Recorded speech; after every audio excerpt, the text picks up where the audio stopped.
உனக்கு பப்பாயா ரொம்ப பிடிக்குமா? ஹாப்பியா? ஜோன் இந்தா செல்லம் பப்பாயா.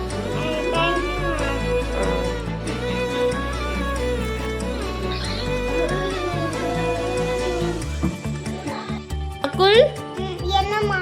இன்னைக்கு என்ன லஞ்சுன்னு பார்க்கலாமா? ஒயிட் ரைஸ், ஆம்லேட், நெக்ஸ்ட் கத்திரிக்காய் கடையல். சூப்பர்.